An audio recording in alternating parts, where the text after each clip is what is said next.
नमस्कृत्य नरं चैव नरोत्तमं देवीं सरस्वतीं व्यासं ततो जयमुदीरयेत्। ओम नमो भगवते वासुदेवाय, ओम नमः पितामहाय, ओम नमः प्रजापतिभ्यः, ओम नमः कृष्णद्वैपायनाय, ओम नमः सर्वविघ्नविनायकेभ्यः।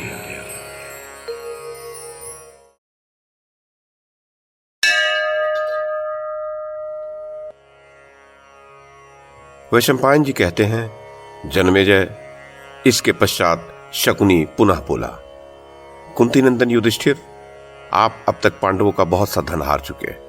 यदि आपके पास बिना हारा हुआ कोई धन शेष हो तो बताइए। युधिष्ठिर बोले, सुबल पुत्र, मेरे पास असंख्य धन है जिसे मैं जानता हूं। शकुने, तुम मेरे धन का परिमाण क्यों पूछते हो? अयुत, प्रयुत, शंकु, पद्म, अर्बुद, खर्व, शंख, निखर्व, महापद्म, कोटि, मध्य, परार्थ और पर, इतना धन मेरे पास है। खेलो, मैं इसी को दांव पर रखकर तुम्हारे साथ खेलता हूं। जन्मेजय, ये सुनकर शकुनी ने छल का आश्रय ले पुनः इसी निश्चय के साथ युधिष्ठिर से कहा, लो, ये धन भी मैंने जीत लिया। युधिष्ठिर बोले, सुबल पुत्र, मेरे पास सिंधु नदी के पूर्वी तट से लेकर पर्णाशान नदी के किनारे तक जो भी बैल, घोड़े, गाय, भेड़ एवं बकरी आदि पशुधन है वो असंख्य है। उनमें भी दूध देने वाली गौओं की संख्या अधिक है। ये सारा मेरा धन है जिसे मैं दांव पर लगाता हूं। जन्मेजय, ये सुनकर शठता के आश्रित हुए शकुनी ने अपनी ही जीत घोषित करते हुए युधिष्ठिर से कहा, लो, ये दांव भी मैंने ही जीता। युधिष्ठिर बोले, राजन, ब्राह्मणों को जीविका रूप में जो ग्राम आदि दिए गए हैं, उन्हें छोड़कर शेष जो नगर, जनपद तथा भूमि मेरे अधिकार में है तथा जो ब्राह्मणेतर मनुष्य मेरे यहाँ रहते हैं, वे सब मेरे धन शेष हैं। शकुने, मैं उसी धन को दांव पर लगाता हूं। जन्मेजय, ये सुनकर कपट का आश्रय ग्रहण करके शकुनी ने पुनः अपनी ही जीत का निश्चय करके युधिष्ठिर से कहा, इस दांव पर भी मेरी ही विजय हुई। युधिष्ठिर बोले, राजन, ये राजपुत्र जिन आभूषणों से विभूषित होकर शोभित हो रहे हैं, वे कुंडल और गले के स्वर्णाभूषण आदि समस्त राज्य के आभूषण मेरे धन हैं। इन्हें दांव पर लगाकर मैं तुम्हारे साथ खेलता हूं। जन्मेजय, ये सुनकर छल कपट का आश्रय लेने वाले शकुनी ने युधिष्ठिर से निश्चय पूर्वक कहा, लो, ये भी मैंने जीता। युधिष्ठिर बोले, श्याम वर्ण, तरुण, लाल नेत्रों और सिंह के समान कंधों वाले महाबहु नकुल को ही इस समय मैं दांव पर रखता हूं। इन्हीं को मेरे दांव का धन समझो। शकुनी बोला, धर्मराज युधिष्ठिर, आपके परम प्रिय राजकुमार नकुल तो हमारे अधीन हो गए। अब किस धन से आप यहां खेल रहे हैं? जन्मेजय ऐसा कहकर शकुनी ने पासे फेंके और युधिष्ठिर से कहा, लो, इस दांव पर भी मेरी ही विजय हुई। युधिष्ठिर बोले, ये सहदेव धर्मों का उपदेश करते हैं। संसार में पंडित के रूप में इनकी ख्याति है। मेरे प्रिय राजकुमार सहदेव यद्यपि दांव पर लगाने के योग्य नहीं हैं, तो भी मैं अप्रिय वस्तु की भांति इन्हें दांव पर रखकर खेलता हूं। जन्मेजय, ये सुनकर छली शकुनी ने उसी निश्चय के साथ युधिष्ठिर से कहा, ये दांव भी मैंने ही जीता। राजन, आपके ये दोनों प्रिय भाई माद्री के नकुल सहदेव तो मेरे द्वारा जीत लिए गए। अब रहे भीमसेन और अर्जुन। मैं समझता हूं ये दोनों आपके लिए अधिक गौरव की वस्तु हैं, इसी कारण से आप इन्हें दांव पर नहीं लगा रहे। युधिष्ठिर बोले, ओ मूढ़, तू निश्चय ही अधर्म का आचरण कर रहा है, जो न्याय की ओर नहीं देखता। तू शुद्ध हृदय वाले हमारे भाइयों में फूट डालना चाहता है। शकुनी बोला, राजन, धन के लोभ से अधर्म करने वाला मतवाला मनुष्य नरक कुंड में गिरता है। अधिक उन्मत्त हुआ ठूंठा काठ हो जाता है। आप तो आयु में बड़े और गुणों में श्रेष्ठ हैं। भरत वंश विभूषण, आपको नमस्कार है। धर्मराज युधिष्ठिर, जुआरी जुआ खेलते समय पागल होकर जो अनाप शनाप बातें बक जाया करते हैं, वे न कभी स्वप्न में दिखाई देते हैं और न जागृत काल में ही। युधिष्ठिर ने कहा, शकुने, जो युद्ध रूपी समुद्र में हम लोगों को नौका की भांति पार लगाने वाले हैं तथा शत्रुओं पर विजय पाते हैं, वे लोक विख्यात वेगशाली वीर राजकुमार अर्जुन यद्यपि दांव पर लगाने के योग्य नहीं है, तो भी उनको दांव पर लगाकर मैं तुम्हारे साथ खेलता हूं। जन्मेजय, ये सुनकर कपटी शकुनी ने पूर्ववत विजय का निश्चय करके युधिष्ठिर से कहा, ये भी मैंने ही जीता। शकुनी फिर बोला, राजन, ये पांडवों में धनुर्धर वीर सव्यसाची अर्जुन मेरे द्वारा जीत लिए गए। पांडुनंदन, अब आपके पास भीमसेन ही जुआरियों को प्राप्त होने वाले धन के रूप में शेष है, अतः उन्हीं को दांव पर रखकर खेलिए। युधिष्ठिर ने कहा, राजन, जो युद्ध में हमारे सेनापति और दानव शत्रु वज्रधारी इंद्र के समान अकेले ही आगे बढ़ने वाले हैं, जो तिरछी दृष्टि से देखते हैं, जिनकी भौहें धनुष की भांति झुकी हुई हैं, जिनका हृदय विशाल और कंधे सिंह के समान हैं, जो सदा अत्यंत अमर्ष में भरे रहते हैं, बल में जिनकी समानता करने वाला कोई पुरुष नहीं है, जो गदाधारियों में अग्रगण्य तथा अपने शत्रुओं को कुचल डालने वाले हैं, उन्हीं राजकुमार भीमसेन को दांव पर लगाकर मैं जुआ खेलता हूं, यद्यपि वे इसके योग्य नहीं है। जन्मेजय, ये सुनकर शठता का आश्रय लेकर शकुनी ने उसी निश्चय के साथ युधिष्ठिर से कहा, ये दांव भी मैंने ही जीता।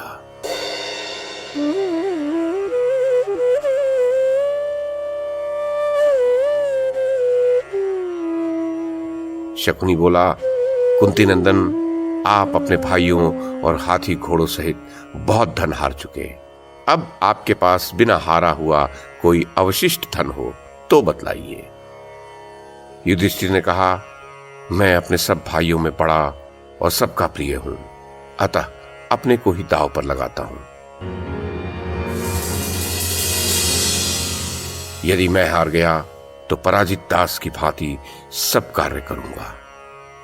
जन्मेजय, ये सुनकर कपटी शकुनी ने निश्चय पूर्वक अपनी जीत घोषित करते हुए युधिष्ठिर से कहा, ये दांव भी मैंने ही जीता। शकुनी फिर बोला, राजन, आप अपने को दांव पर लगाकर जो हार गए, ये आपके द्वारा बड़ा अधर्म कार्य हुआ। धन के शेष रहते हुए अपने आप को हार जाना महान पाप होता है।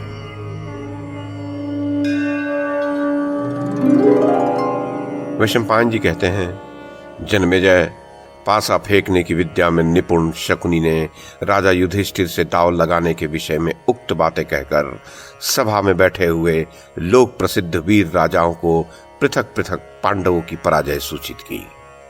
तत्पश्चात शकुनी ने पुनः कहा, राजन, आपकी प्रियतमा द्रौपदी एक ऐसा दांव है जिसे आप अब तक नहीं हारे हैं, अतः पांचाल राजकुमारी कृष्णा को आप दांव पर रखिए और उसके द्वारा फिर अपने को जीत लीजिए। युधिष्ठिर ने कहा, वो न छोटी है, न लंबी, न कृष्ण वर्णा है, न अधिक रक्त वर्णा, तथा उसके केश नीले और घुंघराले हैं। उसके नेत्र शरद ऋतु के प्रफुल्ल कमल दल के समान सुंदर एवं विशाल है। उसके शरीर से शारदीय कमल के समान सुगंध फैलती रहती है। वह शरद ऋतु के कमलों का सेवन करती है तथा रूप में साक्षात लक्ष्मी के समान है। पुरुष जैसी स्त्री प्राप्त करने की अभिलाषा रखता है, उसमें वैसा ही दया भाव है, वैसी ही रूप संपत्ति है तथा वैसे ही शील स्वभाव है। वह समस्त सद्गुणों से संपन्न तथा मन के अनुकूल और प्रिय वचन बोलने वाली है। मनुष्य धर्म, काम और अर्थ की सिद्धि के लिए जैसी पत्नी की इच्छा रखता है, द्रौपदी वैसी ही है। वो ग्वालों और भेड़ों के चरवाहों से भी पीछे सोती और सबसे पहले जागती है।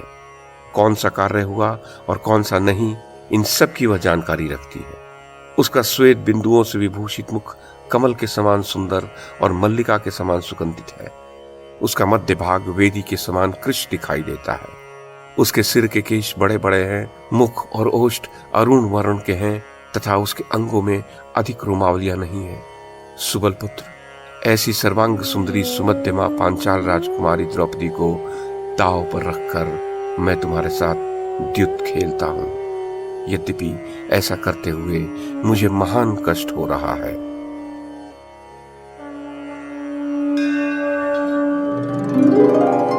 वैशंपायन जी कहते हैं, जन्मेजय, बुद्धिमान धर्मराज के ऐसा कहते ही उस सभा में बैठे हुए वृद्ध लोगों के मुख से धिक्कार है का शब्द सुनाई देने लगा। राजन, उस समय सारी सभा में हलचल मच गई। राजाओं को बड़ा शोक हुआ। भीष्म, द्रोण और कृपाचार्य आदि के शरीर से स्वेद बहने लगा। विदुर जी तो दोनों हाथों से अपना सिर थामकर अचेत से हो गए। वे फुफकारते हुए सर्प की भांति उच्छ्वास लेकर मुंह नीचे किए हुए गंभीर चिंता में निमग्न हो बैठे रह गए। बाल्हिक, प्रतीप के पौत्र सोमदत्त, भीष्म, संजय, अश्वत्थामा, भूरिश्रवा तथा धृतराष्ट्र पुत्र युयुत्सु ये सब मुंह नीचे किए सर्पों के समान लंबी सांसें खींचते हुए अपने दोनों हाथ मलने लगे। जनमेजय, धृतराष्ट्र मन ही मन प्रसन्न हो उनसे बारंबार पूछ रहे थे, क्या हमारे पक्ष की जीत हो रही है? वे अपनी प्रसन्नता की आकृति को छिपा नहीं पा रहे थे। दुशासन आदि के साथ कर्ण को तो बड़ा हर्ष हुआ, परंतु अन्य सभासदों की आंखों से आंसू गिरने लगे। सुबल पुत्र शकुनी ने मैंने ये भी जीत लिया कहकर पासों को पुनः उठा लिया। उस समय वह विजयोल्लास से सुशोभित और मदोन्मत्त हो रहा था। तदुपरांत दुर्योधन बोला, विदुर, यहां आओ। तुम जाकर पांडवों की प्रिय और मनोनुकूल पत्नी द्रौपदी को यहां ले आओ। वह पापाचारिणी शीघ्र यहां आए और मेरे राजभवन में झाड़ू लगाए। उसे वहीं दासियों के साथ रहना होगा। आप विदुर बोले, ओ मूर्ख, तेरे जैसे नीच के मुख से ही ऐसा दुर्वचन निकल सकता है। अरे तू काल पाश में बंधा हुआ है, इसी कारण से कुछ समझ नहीं पाता। तू ऐसे ऊंचे स्थान में लटक रहा है जहां से गिरकर प्राण जाने में अधिक विलंब नहीं, किंतु तुझे इस बात का आभास नहीं हो रहा। तू एक साधारण मृग होकर व्याघ्रों को अत्यंत क्रुद्ध कर रहा है। मंदात्मन, तेरे सिर पर कोप में भरे हुए महान विषधर सर्प चढ़ाए हैं। तू उनका क्रोध न बढ़ा, यमलोक में जाने को उद्यत न हो। द्रौपदी कभी दासी नहीं हो सकती, क्योंकि राजा युधिष्ठिर जब पहले अपने को हार चुके थे, उसके बाद द्रौपदी को दांव पर लगाने का वो अधिकार खो चुके थे। उस दशा में उन्होंने द्रौपदी को दांव पर लगाया। अतः मेरा विश्वास है कि द्रौपदी हारी नहीं गई है। जैसे बांस अपने नाश के लिए ही फल धारण करता है, उसी प्रकार धृतराष्ट्र के पुत्र इस राजा दुर्योधन ने महान भयदायक वैर की सृष्टि के लिए इस द्यूत के खेल को अपनाया है। यह ऐसा मतवाला हो गया है कि मृत्यु सिर पर नाच रही है, किंतु इसे इसका आभास नहीं हो रहा है। किसी को मर्मभेदी बात नहीं कहनी चाहिए, किसी से कठोर वचन नहीं बोलना चाहिए, नीच कर्म के द्वारा शत्रु को वश में करने की चेष्टा नहीं करनी चाहिए। जिस बात से दूसरे को उद्वेग हो, जो जलन पैदा करने वाली और नरक की प्राप्ति कराने वाली हो, वैसी बात मुंह से कभी नहीं निकालनी चाहिए। मुंह से जो कटु वचन रूपी बाण निकालते हैं, उनसे आहत हुआ मनुष्य रात दिन शोक और चिंता में डूबा रहता है। वे दूसरे के मर्म पर ही आघात करते हैं। अतः विद्वान पुरुष को दूसरे के प्रति निष्ठुर वचनों का प्रयोग नहीं करना चाहिए। कहते हैं, एक बकरा कोई शस्त्र निकलने लगा, किंतु जब वह निकला न जा सका, तब उसने पृथ्वी पर अपना सिर पटक पटक कर उस शस्त्र को निकल जाने का प्रयत्न किया, जिसका परिणाम यह हुआ कि वह भयानक शस्त्र उस बकरे का ही गला काटने वाला हो गया। इसी प्रकार तुम पांडवों से वैर न ठानो। कुंती के पुत्र किसी वनवासी, गृहस्थ, तपस्वी अथवा विद्वान से ऐसी कड़ी बातें कभी नहीं बोलते। तुम्हारे जैसे कुत्ते के से स्वभाव वाले मनुष्य ही सदा इस तरह दूसरों को भूखा करते हैं। धृतराष्ट्र का पुत्र नरक के अत्यंत भयंकर एवं कुटिल द्वार को नहीं देख रहा है। दुशासन के साथ कौरवों में से बहुत से लोग दुर्योधन की इस द्यूत क्रीड़ा में उसके साथी बन गए हैं। चाहे तुम भी जल में डूब जाए, पत्थर तैरने लग जाए तथा नौकाएं भी सदा ही जल में डूब जाया करें, परंतु धृतराष्ट्र का यह मूर्ख पुत्र दुर्योधन मेरी हितकर बातें नहीं सुन सकता। ये दुर्योधन निश्चय ही कुरुकुल का नाश करने वाला होगा। इसके द्वारा अत्यंत भयंकर सर्वनाश का अवसर उपस्थित होगा। ये अपने सुहृदों का पांडित्यपूर्ण हितकर वचन भी नहीं सुनता। इसका लोभ बढ़ता ही जा रहा है।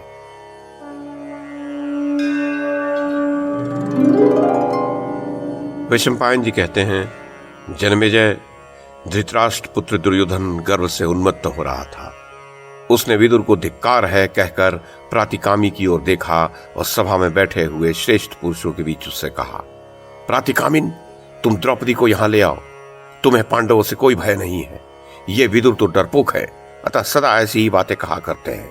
ये कभी हम लोगों की वृद्धि नहीं चाहते।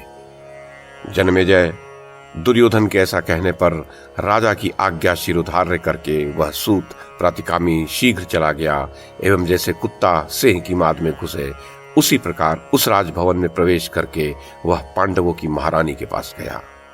प्रातिकामी बोला, द्रुपद कुमारी, धर्मराज युधिष्ठिर द्यूत के मध्य से उन्मत्त हो गए हैं।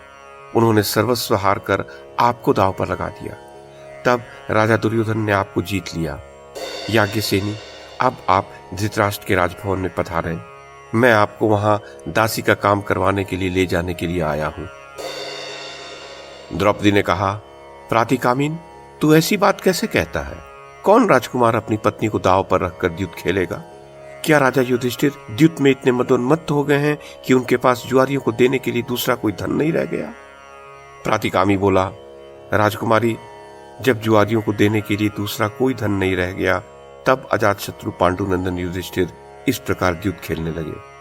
पहले तो उन्होंने अपने भाइयों को दांव पर लगाया, उसके पश्चात अपने को, और अंत में आपको भी दांव पर रख दिया। द्रौपदी ने कहा, सूतपुत्र, तुम सभा में उन जुआरी महाराज के पास जाओ और जाकर ये पूछो कि आप पहले अपने को हारे थे या मुझे। सूतनंदन, ये जानकर आओ, तब मुझे ले चलो। राजा क्या करना चाहते हैं ये जानकर ही मैं दुखनी अबला उस सभा में चलूंगी। जन्मेजय, प्रातिकामी ने सभा में जाकर राजाओं के बीच में बैठे हुए युधिष्ठिर से द्रौपदी की वह बात कह सुनाई। उसने कहा, द्रौपदी आपसे पूछना चाहती हैं कि आप किस किस वस्तु के स्वामी रहते हुए मुझे हारे हैं। आप पहले अपने को हारे हैं या मुझे? राजन, उस समय युधिष्ठिर अचेत और निष्प्राण से हो रहे थे, अतः उन्होंने प्रातिकामी को भला बुरा कुछ भी उत्तर नहीं दिया। तब दुर्योधन बोला, सूतपुत्र, जाकर कह दो द्रौपदी यहीं आकर अपने इस प्रश्न को पूछे। यहीं पर सारे सभासद उसके प्रश्न और युधिष्ठिर के उत्तर को सुने। जन्मेजय, प्रातिकामी दुर्योधन के वश में था, इसी कारण से वह राजभवन में जाकर द्रौपदी से व्यथित होकर बोला, राजकुमारी, वे दुर्योधन आदि सभासद आपको सभा में ही बुला रहे हैं। मुझे तो ऐसा जान पड़ता है अब कौरवों के विनाश का समय आ गया है। जो राजा दुर्योधन इतने गिर गए हैं कि आपको सभा भवन में बुलाने का साहस कर रहे हैं, वह कभी अपने धन वैभव की रक्षा नहीं कर पाएंगे। द्रौपदी ने कहा, सूतपुत्र, निश्चय ही विधाता का ऐसा ही विधान है। बालक और वृद्ध सबको सुख दुख प्राप्त होते हैं। जगत में एकमात्र धर्म को ही श्रेष्ठ बतलाया जाता है। यदि हम उसका पालन करें तो वो हमारा कल्याण करेगा। मेरे इस धर्म का उल्लंघन न हो, इसी कारण से तुम सभा में बैठे हुए कुरुवंशियों के पास जाकर मेरी ये धर्मानुकूल बात पूछो। इस समय मुझे क्या करना चाहिए? वे धर्मात्मा, नीतिज्ञ और श्रेष्ठ महापुरुष मुझे जैसी आज्ञा देंगे मैं निश्चय ही वैसा करूंगी। जन्मेजय, द्रौपदी का यह कथन सुनकर सूत प्रातिकामी ने पुनः सभा में जाकर द्रौपदी के प्रश्न को दोहराया, किंतु उस समय दुर्योधन के उस दुराग्रह को जानकर सभी मुंह को नीचे किए बैठे रहे, कोई कुछ भी नहीं बोला। जन्मेजय, दुर्योधन क्या करना चाहता है ये सुनकर युधिष्ठिर ने द्रौपदी के पास एक ऐसा दूत भेजा जिसे वह पहचानती थी और उसी के द्वारा यह संदेश भिजवाया, पांचाल राजकुमारी, यद्यपि तुम इस समय रजस्वला हो और नीवी को नीचे रखकर एक ही वस्त्र धारण किए हुई हो, तो भी उसी दशा में रोती हुई तुम सभा में आकर अपने श्वशुर के सामने खड़ी हो जाओ। तुम जैसी राजकुमारी को सभा में आई देख सभी सभासद मन ही मन इस दुर्योधन की निंदा करेंगे। राजन, वह बुद्धिमान दूत तुरंत द्रौपदी के भवन में गया। वहां उसने धर्मराज का निश्चित मत उसे बता दिया। इधर महात्मा पांडव सत्य के बंधन से बंधकर अत्यंत दीन और दुखमग्न हो गए। उन्हें कुछ भी नहीं सूझ रहा था। उनके दीन मुंह की ओर देखकर राजा दुर्योधन अत्यंत प्रसन्न हो सूत से बोला, प्रातिकामिन, तुम द्रौपदी को यहीं ले आओ। उसके सामने ही धर्मात्मा कौरव उसके प्रश्नों का उत्तर देंगे। राजन, तदनंतर दुर्योधन के वश में रहने वाले प्रातिकामी ने द्रौपदी के क्रोध से डरते हुए अपने मान सम्मान की चिंता न करके पुनः सभासदों से पूछा, मैं महारानी द्रौपदी को क्या उत्तर दूं? दुर्योधन बोला, दुशासन, ये मेरा सेवक सूतपुत्र प्रातिकामी बड़ा मूर्ख है। इसे भीमसेन का डर लगा हुआ है। तुम स्वयं द्रौपदी को यहां पकड़ लाओ। हमारे शत्रु पांडव इस समय हम लोगों के वश में हैं। वे तुम्हारा क्या कर लेंगे? जन्मेजय, भाई का यह आदेश सुनकर राजकुमार दुशासन उठ खड़ा हुआ और लाल आंखें किए वहां से चल दिया। महारथी पांडवों के राजभवन में प्रवेश करके उसने राजकुमारी द्रौपदी से इस प्रकार कहा, पांचाली, आओ आओ, तुम द्युत में जीती जा चुकी हो। कृष्णे, अब लज्जा छोड़कर दुर्योधन की ओर देखो। कमल के समान विशाल नेत्र वाली द्रौपदी, हमने धर्म के अनुसार तुम्हें प्राप्त किया है, अतः तुम कौरवों की सेवा करो, किंतु अभी राजसभा में चली चलो। जन्मेजय यह सुनकर द्रौपदी का हृदय अत्यंत दुखित होने लगा। उसने अपने मलिन मुख को हाथ से पोंछा, फिर उठकर वह आर्त अबला उसी ओर भागी जहां वृद्ध महाराज धृतराष्ट्र की स्त्रियां बैठी हुई थीं। तब दुशासन भी रोष से गरजता हुआ बड़े वेग से उसके पीछे दौड़ा। उसने महाराज युधिष्ठिर की पत्नी द्रौपदी के लंबे, नीले और लहराते हुए केशों को पकड़ लिया। जो केश राजसूय महायज्ञ के अवभृत स्नान में मंत्रपूत जल से सींचे गए थे, उन्हीं को दुशासन ने पांडवों के पराक्रम की अवहेलना करके बलपूर्वक पकड़ लिया। लंबे लंबे केशों वाली वह द्रौपदी यद्यपि सनाथा थी, तो भी दुशासन उस आर्त अबला को अनाथ की भांति घसीटता हुआ सभा के समीप ले आया, और जैसे वायु केले के वृक्ष को झकझोर कर झुका देता है, उसी प्रकार वह द्रौपदी को बलपूर्वक खींचने लगा। दुशासन के खींचने से द्रौपदी का शरीर झुक गया। उसने धीरे से कहा, ओ मंदबुद्धि दुष्टात्मा दुशासन, मैं रजस्वला हूं तथा मेरे शरीर पर एक ही वस्त्र है।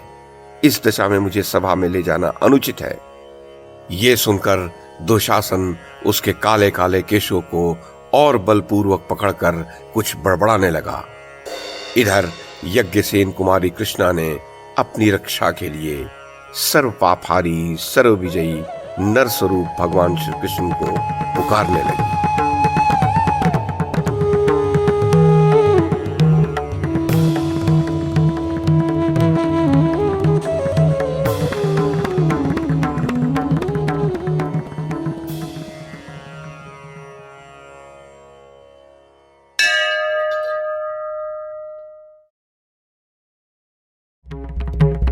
YouTube के माध्यम से महाभारत की कथा को एक श्रृंखला के रूप में प्रस्तुत करने का हमारा ये प्रयास यदि आपको सराहनीय लगा हो तो कृपया इस कड़ी को लाइक और शेयर करें, चैनल को सब्सक्राइब करें और बेल आइकन को दबाएं। साथ में अन्य लोगों को भी देखने के लिए प्रेरित करें। धन्यवाद और नमस्कार।